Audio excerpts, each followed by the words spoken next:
worry, I'm going to get it. I'm going to get it. Like, I want to get it, like, without the help of people, so that I won't think, oh, someone is the one that helped me. And then tomorrow somebody will say, oh, it's not because of me. That was the mindset I had then. Very, very myopic. So I waited.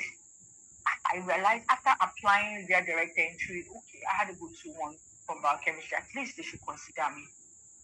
But then I realized that the admission list came out and my name was not on the list. I didn't know where I was going to go to. Mind you, I had packed all my things from my father's house because I was never going to go back to the south again to school or do anything or even get a job, because I don't think I felt, as a biochemist, what am I going to come and do if not to come and teach? Even if I must do my master's, what am I going to be doing to sustain myself? So I had left and I was so disappointed in myself. So immediately I called my mom and told her, see, admission list is out and I have not seen my name. And she was like, okay, let her make some findings. She called her. They were like, oh, screw you. By then, the school session had already started. So it was too late. There was nothing that could have been done at that moment. Everyone who called was like, okay, don't worry. Next year, you will begin next year. You're sure you get the admission next year. But my passion, in the course of this, I still had opportunities. A family member said, okay, come to the US, come and study pharmacy, and then you study pharmacy for 3 years, and then you can switch over to medicine. And I'm like, God, so I will waste my life for 3 years before I go and study what exactly the exact course I want to study. I don't think I want to do that. So I was distraught. I sat down and I thought about the whole, and I was praying. I'm going to bring the God factor here, because in life, you have to know where you're going to. Because at some point in time, even your passion self would wane. Your passion would wane when you begin to look left and right, and then there's nobody to help you, nobody to advise you, and it seems as if you're all alone in the fight.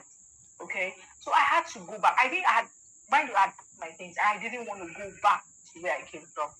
I stayed back. After staying in the family house, people had come, the new set of people, my mates had gone, the new batch had come. I was still in the family house, the short. I didn't know where to go to, because I told myself, I will never go back. I didn't know where to start from, but I prayed, and immediately I prayed.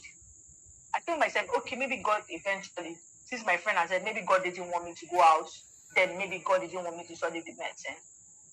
So I prayed about it, and then eventually I had this peace and came back.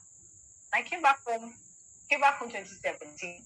I came back home, I was like, okay, let me just start my business. I started my business because I'm a person that's like, I always said, I don't like money, but I just don't like to be a liability to anybody. So I love making my own money.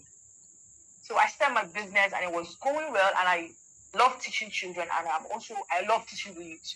So it so happened that one of my kids had an accident, and and that period, okay, before my kid had an accident, I have an aunt who was sick. I remember before I went for service, she was sick.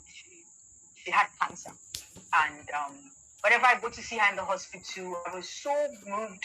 I just wanted to know what was going on, but I don't know, like things were being hoarded, like they were hoarding the information. It was after I got back and I'm like, oh God, I wish I knew.